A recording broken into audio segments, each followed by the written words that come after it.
see you all in person this time. And for everybody who was here last week, thank you. It was such a lovely event. And thanks for everybody for stepping up. Today, we're going to continue this fantastic colloquium series with Diana Ojeda. And we have an all-star lineup, as you can tell, this spring, including on Wednesday. Ariana, it's going to be a lovely research series. So come and listen to Ariana's research as well. But today, our colloquium speaker is Diana Ojeda. Diana, thank you for beaming into this. We really, really appreciate it. She is currently an associate professor in sustainability, environment, and development at the Interdisciplinary Center for Development Studies at the Universidad de los Andes. We're very excited to announce as well, of course, that Diana, for those who aren't aware, hello, Edu, good to see you, will be the Commons Program Director starting this fall. Good copy. Diana. We're also going to be doing our best to keep it quiet because I know you haven't completely announced that on social media, etc. So don't worry, it'll just be on YouTube and we'll go from there.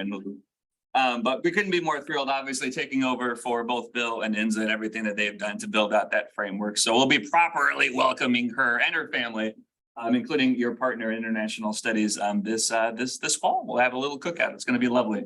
So Diana, we couldn't be more excited about that. And for your talk today, we're going to be discussing your chapter, Feminist Thought and Environmental Defense in Latin America. I also wanted to mention that you gave a wonderful Latin America keynote for World Commons Week this last fall. For anybody who hasn't seen it, we'll put the link up there in the chat. You can check that out as well. But that was very well done. So Diana, do you have everything you need on your side? Everything, yes. Thank you, Lovely. Scott. Welcome. Thank you. Well, thank you, everybody. Thank you for this invitation. And of course, Emily, Carrie, and David for taking care of all the details that make it possible for us to be meeting today. And thank you for everyone joining. I see common, familiar faces. So that's really, really exciting. It is indeed a very special occasion for me, as it is the first activity I will do as part of the Ostrom workshop. While I know I'll be joining in August 1st, this is a very warm welcome. So thank you. I hope this is my first colloquium of many.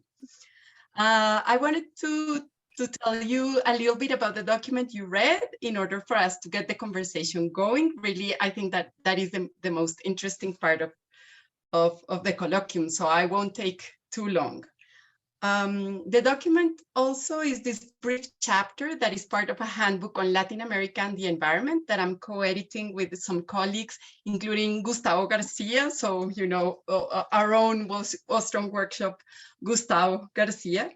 And the chapter is one of those pieces of where I am. It is intended to be an introductory piece, but I will tell you a little bit more about that because it has a lot of aims. First, I wanted to speak about what is particular of these times, and I see that in Latin America in general there is this convergence of feminisms and ecologisms, and I think that is very interesting in terms of the articulations that have long roots in Latin American critical theory and thought, but in a way are unprecedented. And how do we get to this idea of putting life at the center? Poner la vida en el centro. I think that is something that perhaps needs to be further studied. Second, this chapter wants to trace a little bit the genealogies of this critical thought and political action. And that is also difficult because a lot of this thought is not being produced in institutionalized spaces like academia. It happens a lot within movements, within collectives and groups. And these 3 points that I mentioned in the chapter are just, signaling to those paths that still need to be further researched. And third, the third aim of this chapter is in a way mapping future research for myself. It results from conversation along, I would say, for the last 5 years, I've been in conversation with feminists in different countries, in Colombia, in Peru, in Costa Rica, in Mexico, Uruguay. I've been also super lucky to learn from peasants and indigenous and Black communities, also with former combatants from the FARC guerrilla in Colombia, as well as students and colleagues in all these different places. So I've been trying to put all this together in this chapter that you read for today. it also poses a lot of challenges, I think, because usually Latin America is taken as a case study, or the different countries or the different regions, and not as a theory producing space. So I want to unsettle the object-subject of knowledge divide, like putting in at the front the theory produced from Latin America, and in particular from these articulations of feminisms and ecologisms that you read about. Also, as I said, it needs to be done taking into account this ephemeral archive of movements, contingent political actions, and a lot of artistic, for example, actions that are not necessarily being recorded by academia as fast as it happens. So that is also something that I would like to think about, and perhaps more in the future.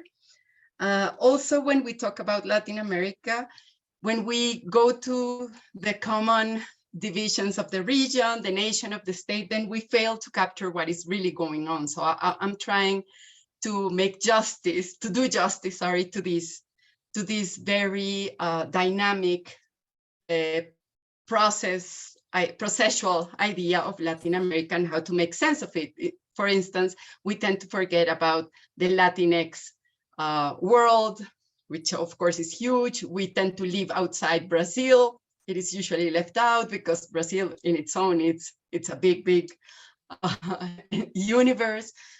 We tend to forget about Central America as a whole, or sometimes the Caribbean disappears in this division. So I want to think, from another specialities of where this critical thought and critical action is happening. There's another thing there, and it's how to refuse the idea that everything is lost. When we talk about environmental crisis, it is very common to resource to notions of impending doom or the apocalyptic catastrophe, and they end up mobilizing racism, xenophobia, patriarchy, militarization in ways that are very problematic. So how do we make sense of these very critical times at the same time that we refuse to design certain spaces and certain peoples as already damaged, as beyond recovery, as something that is already lost? And I think that is also very problematic. So that is something else that I would like to address in relation to this chapter that is more a future agenda, as I said. Also, I would like to expand those conversations between feminist political ecology and critical agrarian studies, which are the two traditions that I come from, and to bring them in closer dialogue with the commons, with all the rich literature, the rich work that has been done on the commons, and in a way it is trying to show what Latin American thought can bring to this conversation. So from all of that was in my head is that comes this very brief chapter that has, as you saw, these three sections. I take the critique of the colonial matrix of domination and ideas of nature that are embedded in there. Then I take the body territory. And now, at the time that I wrote the chapter, I took it, just as a concept that was being mobilized in Latin America. But now I'm in a new place since I recently joined the Colloquium Miradas Críticas al Territorio, which is this collective that has been producing a lot of work and paying a lot of attention to methodologies around the body territory. So it's a different place that I now also occupy as part of the collective. And as you saw, the third thread that I used to make my argument is the question about the commons. And it comes from the feminist Marxist tradition of defending the commons. They need to defend the commons, given particularly these two last decades and extractivism being at the forefront of many struggles in Latin America. But also this idea of the commons as a process that is always in dispute, and that what is perhaps more powerful about it, it's not just recovering a common space, but building a common ground. So this idea of the political horizon of the commons, which implies doing in common. So what emerges when we do in common, when we put in common, is part of the question that have been central in Latin America, following the thought of Raquel Gutiérrez Aguilar, for example, in Mexico, Silvia Rivera Cusicanqui in Bolivia, Juliana Flores Flores in Colombia, and a lot of communitarian collectives that have emerged recently. And again, how that dialogues expands, challenges the rich legacy of the Ostrom workshop, where you are sitting today, and also the capacious and groundbreaking analysis of the commons that can come out of this dialogue. So as you saw, this is work in progress, just some introductory ideas to think about what is particular of these Latin American articulations and how this particular moment of thought and praxis what can it bring to the question about environmental crisis and social inequality today. So again, I feel so fortunate to be in this space and in conversation with you all. I would love to then pass to questions, comments about this. Thank you. Thank you very much, Diana. And not too long, I have to step out just for a minute, so maybe Gustavo, if you wouldn't mind, like we talked about, but helping you moderate would be great. Keep the queue. Yeah. So wants to go first, and then we can also check people online. Thank you. I have a question if I start. You start. So, but maybe useful for the general discussion. So I was wondering, Diana, if you could talk a little bit more about, so what is in the agenda of the feminist movement in Latin America and in the agenda of environmental groups in Latin America?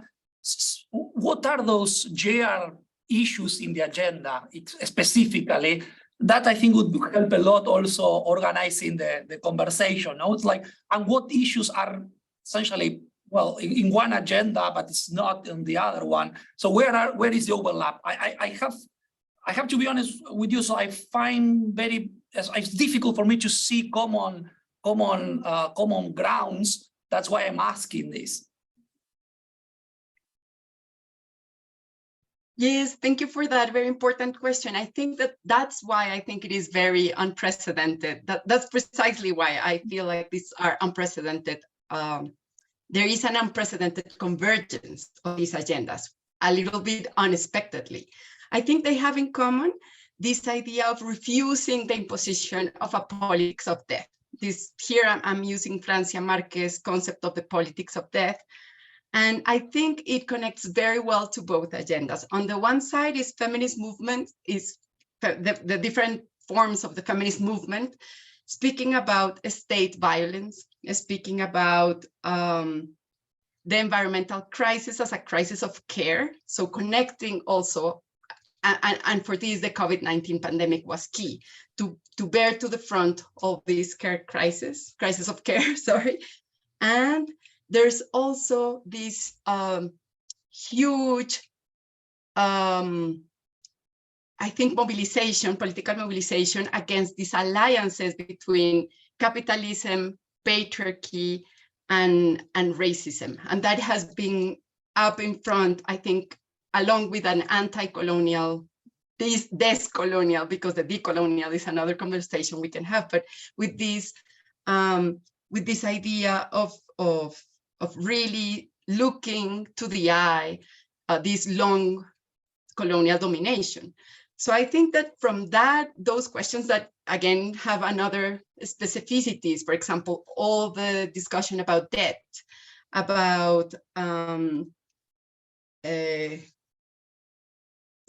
care work as central for survival, all of that begins to enter in conversation with this anti-extractivism movement that we've been seeing during the last 2 decades. I think that the last 2 decades have been marked by all these, again, mobilizations and political upsurge around extractivism, around the destruction of the environment, but in conversation with what that means in terms of social reproduction. So I think that those are the points where these two movements converge into this idea of putting life at the center. And putting life at the center makes sense for different environmental agendas, including, for example, agroecological agendas, but also it starts to make sense for the feminists and this huge feminist mobilization that Veronica Gago understands as the international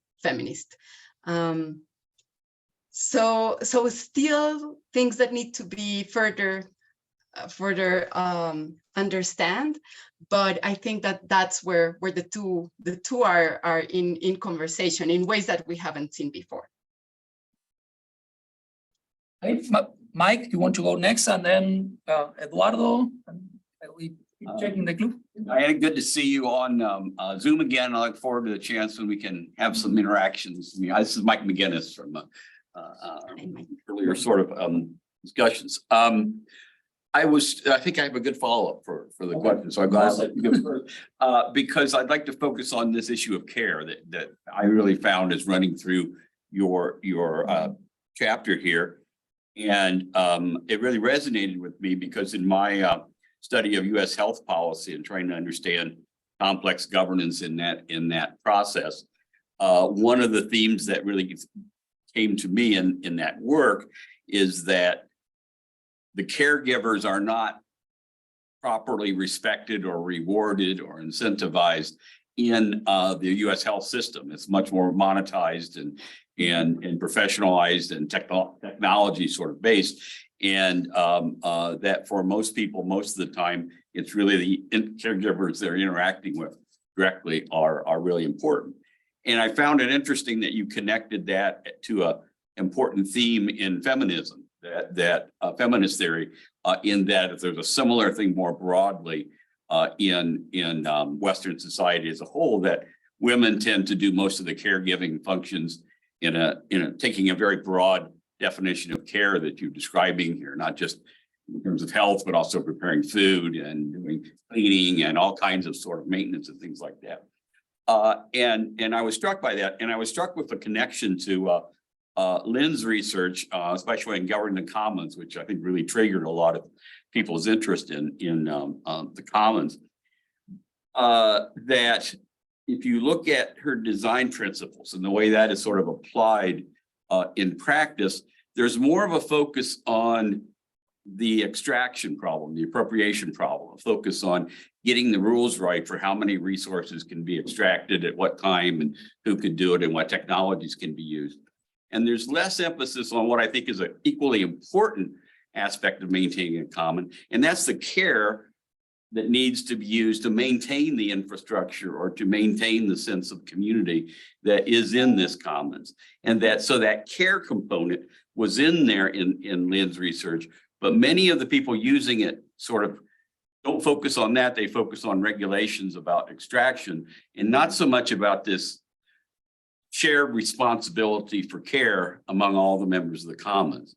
And I also thought, and this is sort of a combination of sort of ideas that came from reading this chapter. I also found wasn't comfortable with the way you equate care with the feminine or with women's contributions, because, more generally, care is a responsibility that we should all have, and shouldn't just be something that feminists worry about or that is focused on feminist kinds of issues. But I think the lesson in a policy side of this and sort of implementing this in policy would be that all of us sort of understand that we have more responsibility for the care. And I know you were trying to do a lot of things in that chapter, and you were mostly on theories and things like that and not on practice as much as I might be more comfortable with.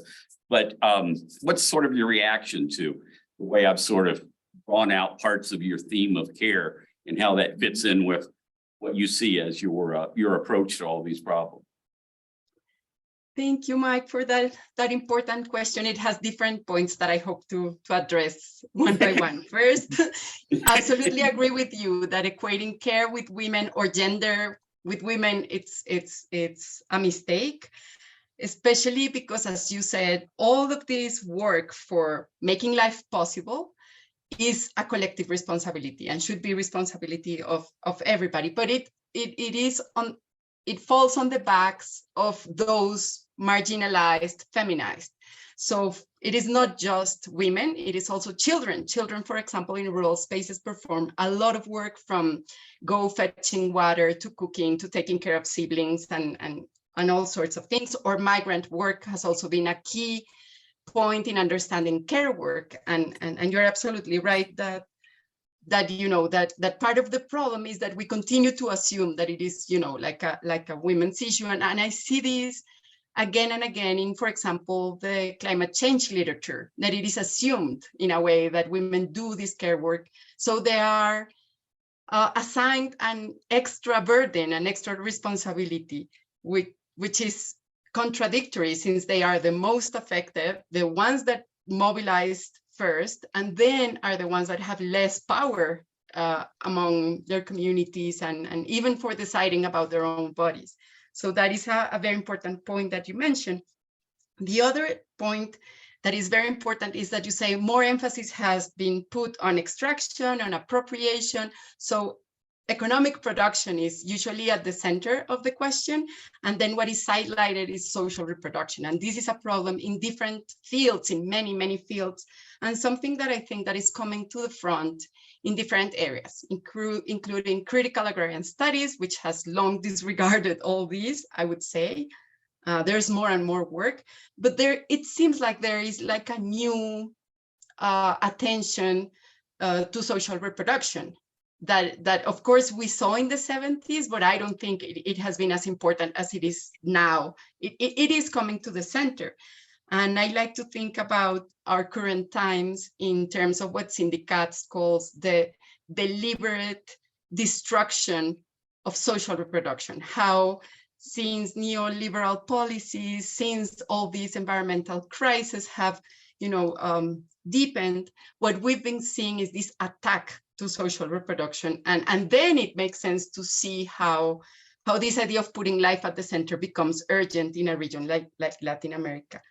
And I think that you are absolutely right about how capitalism needs care workers, but then disregards them. And I would go further to argue, for example, Melissa Wright also argues this in her work on maquilas in Mexico. She says that they are key for producing value. So we keep disregarding them as if they were valueless, but they are precisely what the whole machine is, the whole system, not to call it a machine, is supported on. So definitely more to think about all these. Thank you. Okay, I think I have Eduardo, and then Jamie, you can go after Eduardo. They are online. Good. Hi, Diana. Good to see you. Hi, Eduardo. Yeah, wonderful to see you. Hope to see you here soon. Thank you for sharing the chapter. When I read the title and I started reading the chapter, I was expecting that liberation theology, the agroecological movements, and Via Campesina would feature prominently, in sort of laying out the roots of some of this movement. So I was curious that, you mentioned, very briefly, two of them. But I think a lot of the narratives and some of the political points are closely connected to this movement. And also I think there's another point there that you could make, which is some of this agenda is shared internationally in other regions, and the connection comes through the Via Campesina, the agroecological movement, and so forth. So it's just a comment, but also, curious to see how do you see these forces playing out in the larger topic that you're dealing with. Thank you, Eduardo, for that very important question. I agree, and that was actually one of the big outcomes of this conference that we had some months ago in November on climate agrarian justice. It seemed like two things that were not speaking were finally coming together, and a lot of the lessons that we learned from that conversation was actually that this was a common urgency that was felt across regions and also across movements, which is very, I don't know, I'm afraid always to use the word hope, but I feel like there is a lot of potence on that convergence and a lot of inspiration for the political work that needs to be done and the theoretical work that needs to be done. I was paying attention just to Latin America and also, because of my own trajectory and experience. But one of the things that I really look forward being part of the Ostrom workshop is precisely to understand how these can be not extended, but how this is understood in other regions, how we can learn from different regions, and how, if it is true, that this sense that we have that this is an international articulation, then it means that very powerful things can happen from that. And you're right, liberation theology and agroecology remain just aligned in that chapter. I think that perhaps because it's where I come from, my formation was, very traditional land question, Marxist. I'm part of the editorial collective of the Journal of Peasant Studies. It's part of where, many of my work comes from. So in a way, it's easy to take it for granted. And at the same time, it's an effort to bring the environment, the question of the environment, to that literature, to the critical agrarian studies literature. At the same time, that we need to recognize also that feminist political ecology has a lot in common with critical agrarian studies. So it's also, my struggle to bring two people who are not speaking to each other. Well, sometimes they speak, but they need to be speaking more, I believe, and building those bridges. And just an anecdote to respond to Eduardo is how liberation theology is key for this. One of the key books for political ecology is called Liberation Ecologies. And the story behind that book is actually Diane Rochelieu's work in Latin America and Judith Carney's work in Africa, and how they were both speaking of how liberation theology was actually an ecological agenda, how it couldn't be liberation without the ecological part, and how the ecological part needed to pay attention to gender.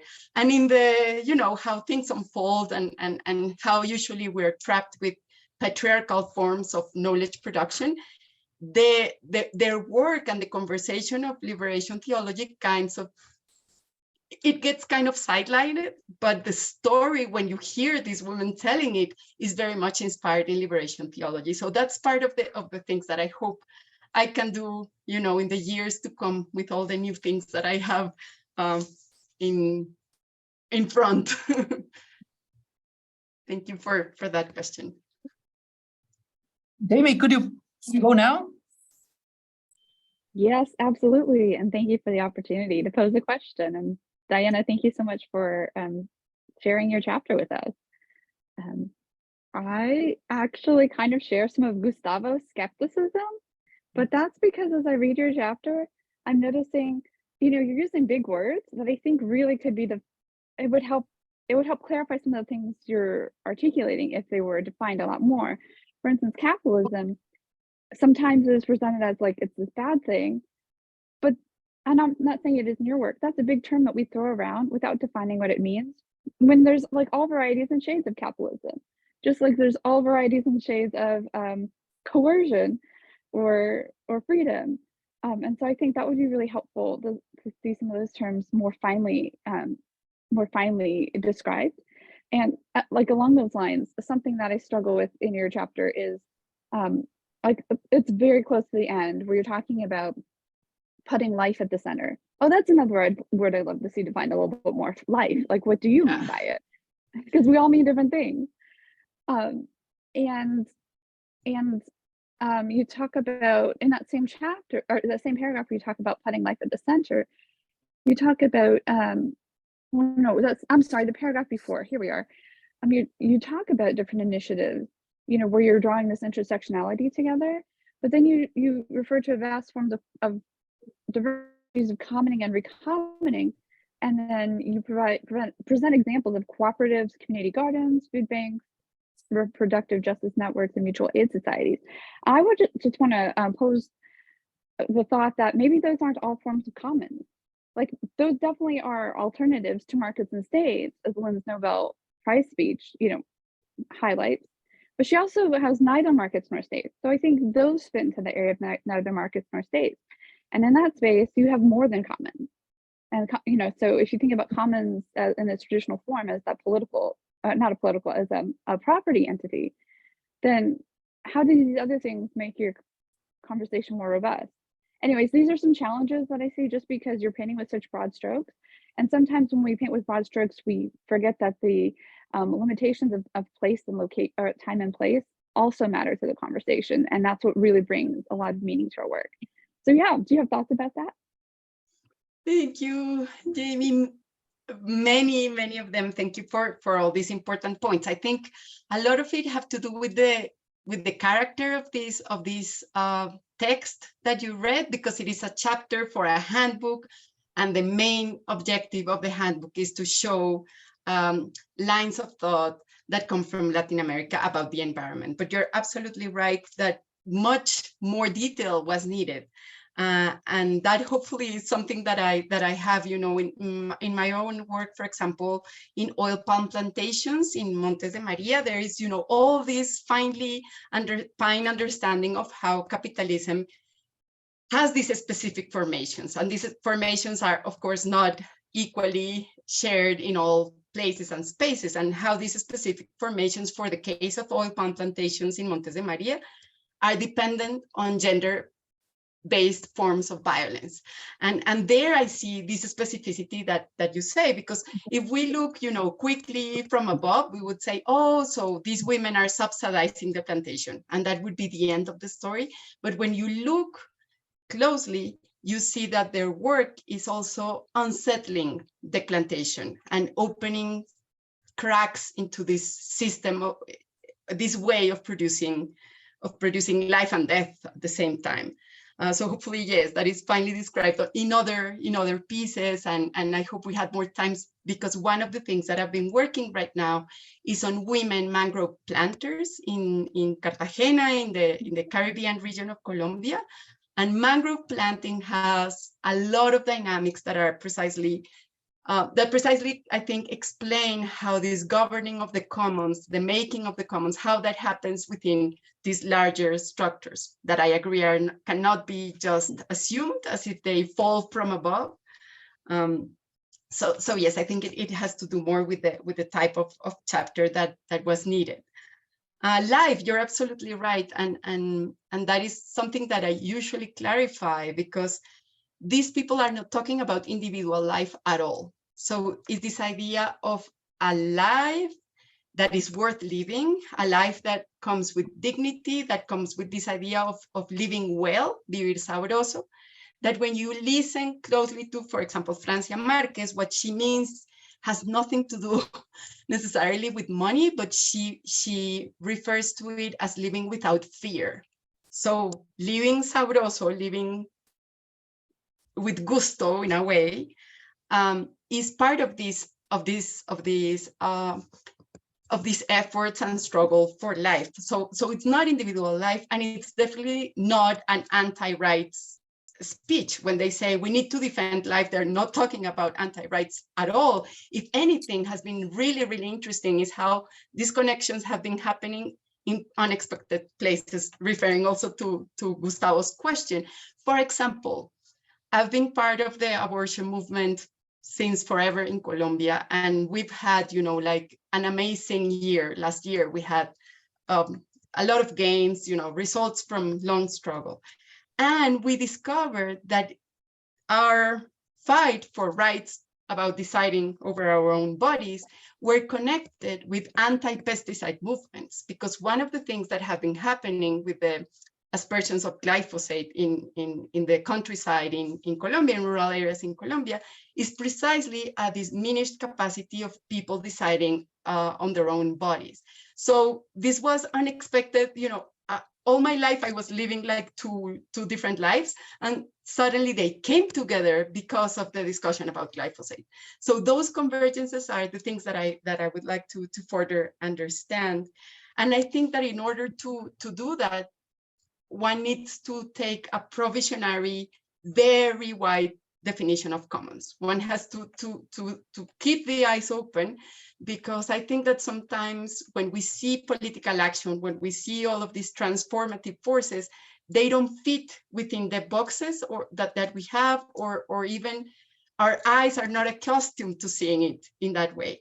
So I'm keeping, you know, a very broad definition of the commons for now, and hopefully after, you know, some years of carrying out research on these things that I've been talking about today, I will be able to answer your questions much better. Just, you know, just a provisionary, very, very big definition for now.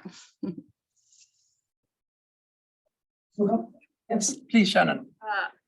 First of all, I just want to say that I really love this piece. I think it's like a really great overview of the relationship between femininity and feminism in Central and South America and the Caribbean, and environmental policy, which is seemingly, from my perspective, become like a huge topic of conversation, both within scholarship as well as within the government, international government organizations, which has been really exciting to see.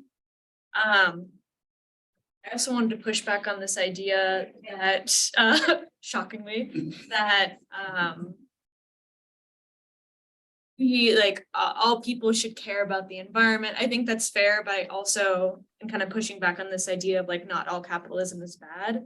I think that's kind of an unfair statement. I think it's a very hopeful statement and a great thing to aspire to. But I think this piece, if anything, shows that the systems of power we have in place kind of don't necessarily attribute that possibility. And I just, less of a comment, or less of a question, more of just, I wanted to let you know that this piece I found very, very moving, and I'm excited to read more.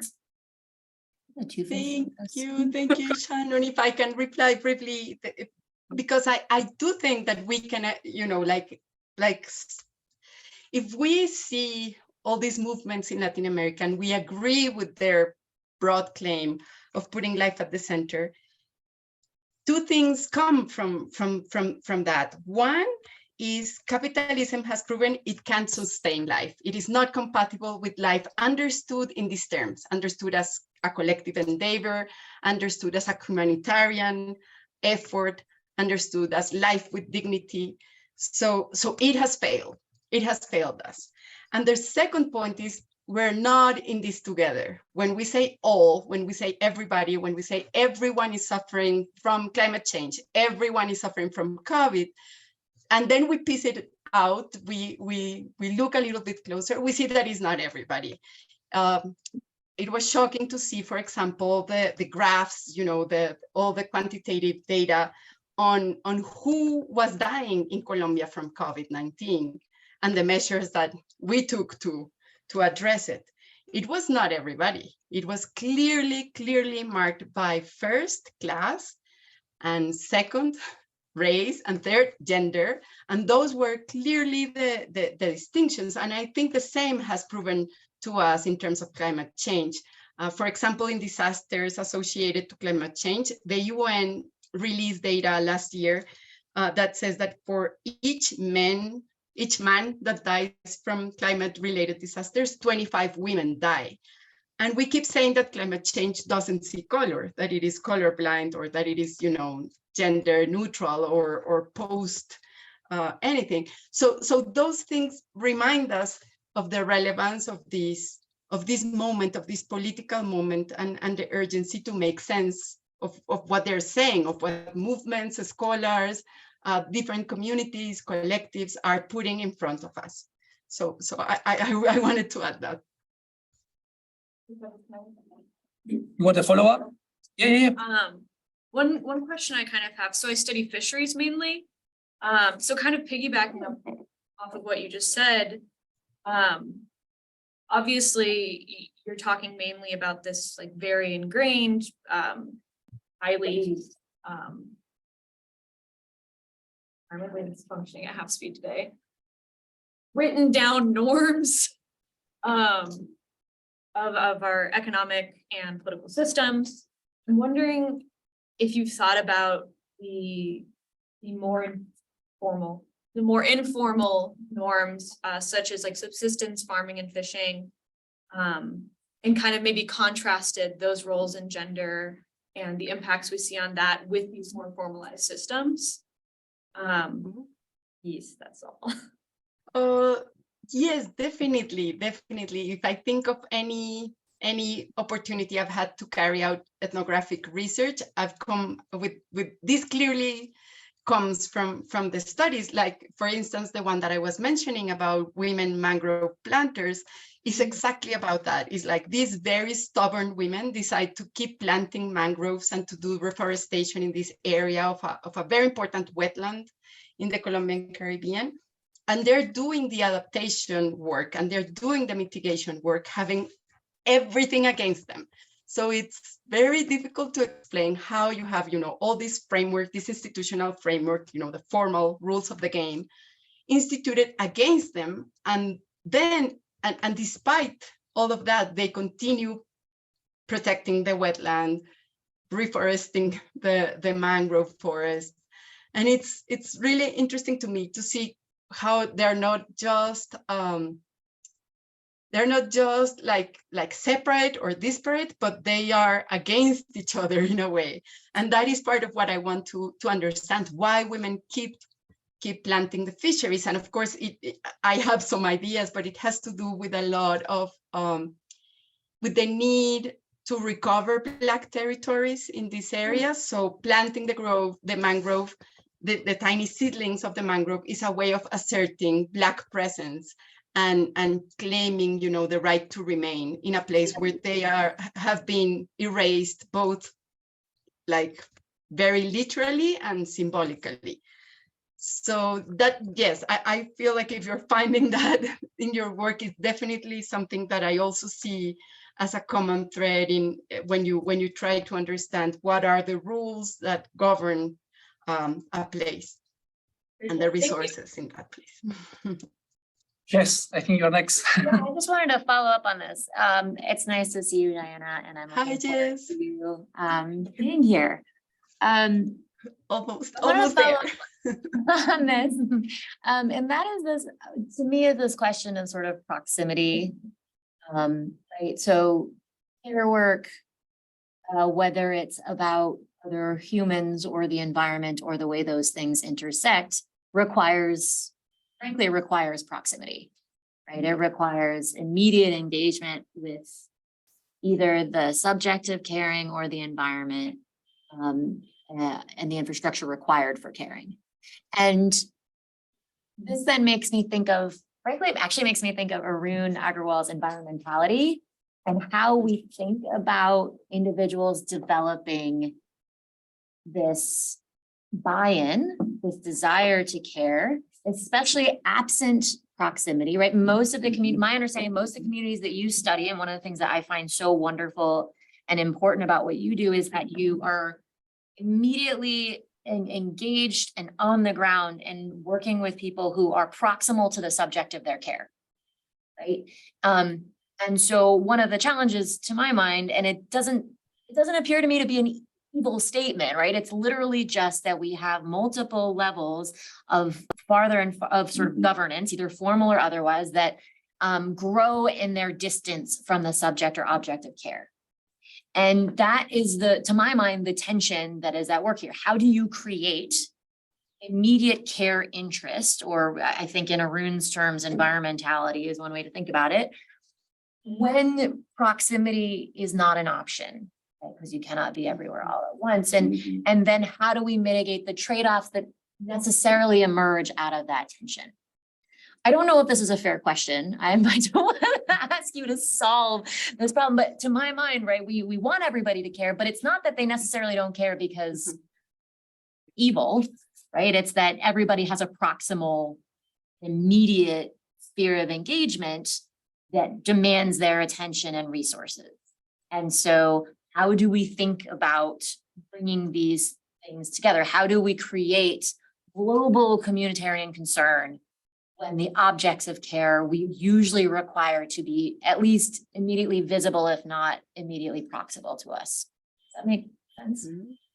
Yes, it is big question. Thank you for that question. I think that you're right. Proximity can also be how we build those bridges across distance and difference, and how we end up caring about something. And that is definitely, I think, a very important part of it. And then on the other hand, I think it's responsibility, and how do we hold accountable those who are most responsible?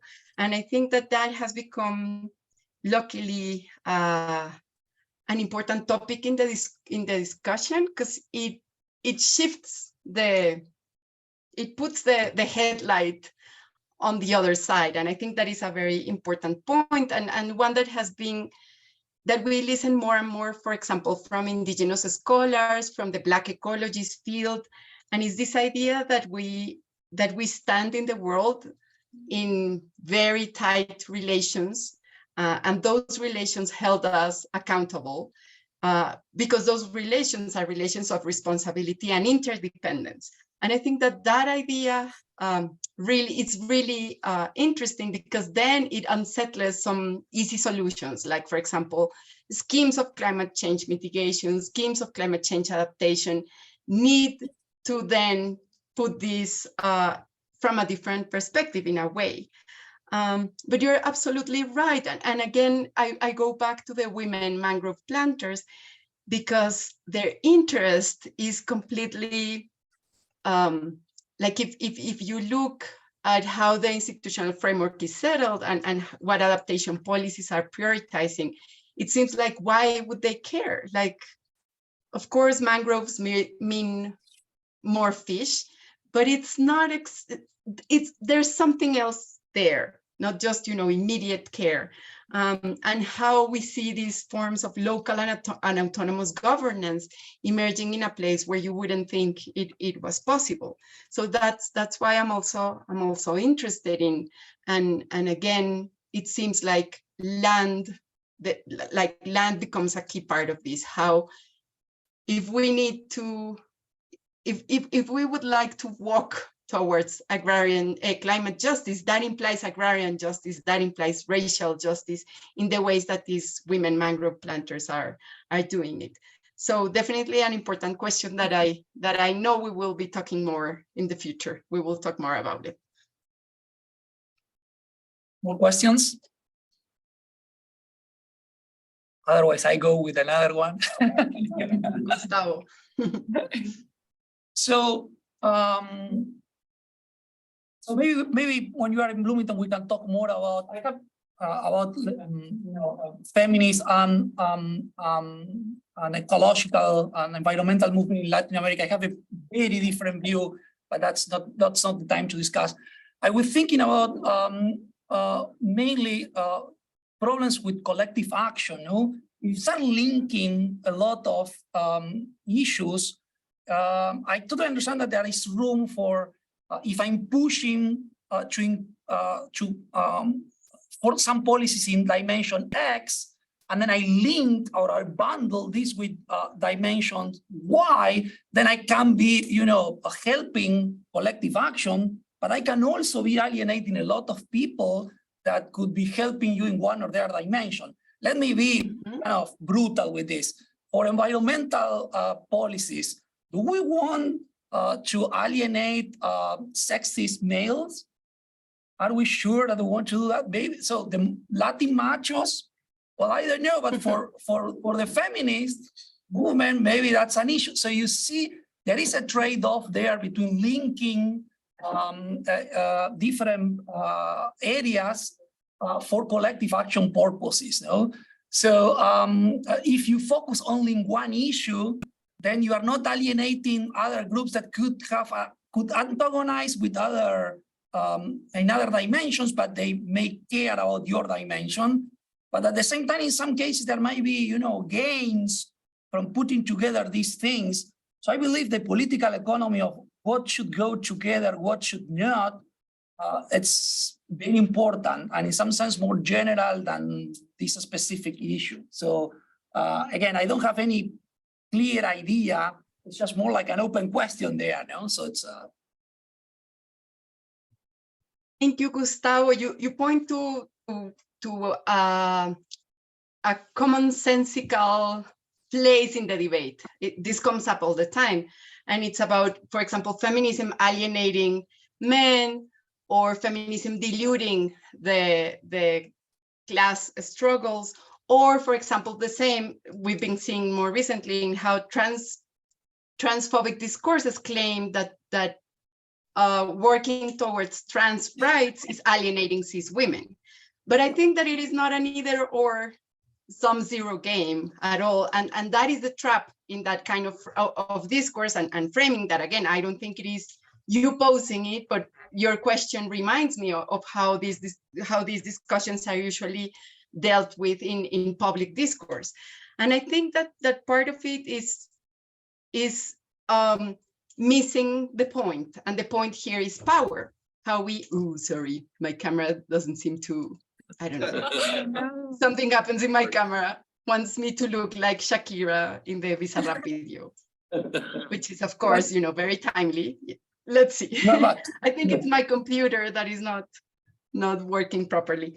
But I think that the point precisely is power, and the point precisely is how that alliance that many members of the feminist movement who've been calling it an alianza criminal, like a criminal alliance between capital and patriarchy. The thing is, it rhymes in Spanish, but how this alliance is precisely not only putting women in a place that is, the UN said that we went back 5 decades in order to achieve, basic equality with the COVID-19 pandemic. So it's not just putting women in the more poor places, marginalized places of society, the same with women, the same does, in terms of colonial and racism and how these things operate.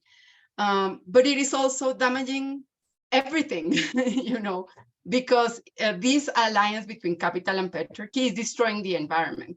So in a sense, it's also saying this is not about,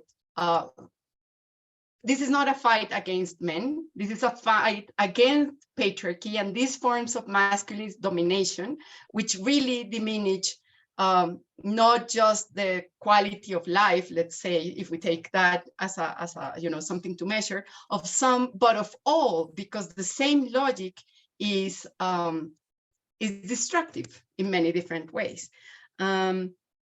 So I would say that a short answer to your question is it is not either or. It is not a sum zero game, and precisely everything needs to be shaken. It needs to be shaken in order for us to achieve possible presents and viable futures.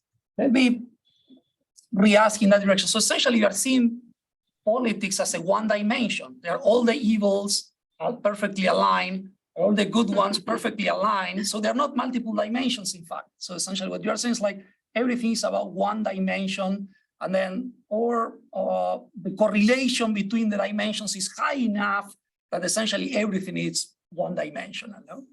Again, I'm just trying to understand what you are saying. So it's okay. So it's okay. Now I understand it. No, that is a conspiracy theory. I wish it was like that, because in that conspiracy, Okay, so it's like in that conspiratory analysis. So you say capitalism, patriarchy, and then polluting forces are all aligned.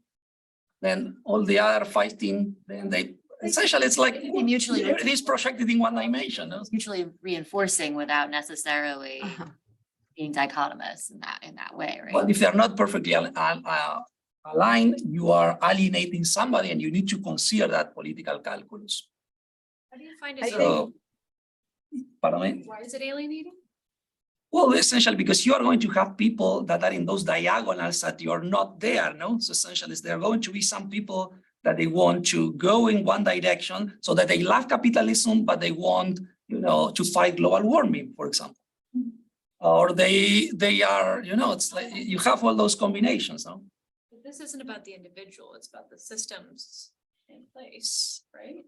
Correct. So what I'm saying is that if the system is just everything is perfectly aligned, then it's there is no issue between collective action in one dimension or collective action in all dimensions. Is the same thing. Is fighting against the system. But going back Not. to Jamie's point, she said, she noted that capitalism can exist on many different spectrums. And so perhaps maybe a way to think of this is you can be pro-environmentalism and acknowledge that there's issues within the capitalistic system that need to be removed in order to have that dimension. I totally agree. What I'm saying is like then there are going to be people that put more weight on the environment and on the economy, and then you may, I don't know, it's an interesting issue to think about collective action in those. So there are 3 minutes left, and I think. Yeah, sorry. We have to respond to this discussion. Full presentation. really hard. Sorry about that. My mistake. We have 3 minutes Well, and it's of But you course have a huge question, Jess, like. No, my question was. Did you ask? That I Actually, to the should have a chance to respond. We need to give her adequate time to do so.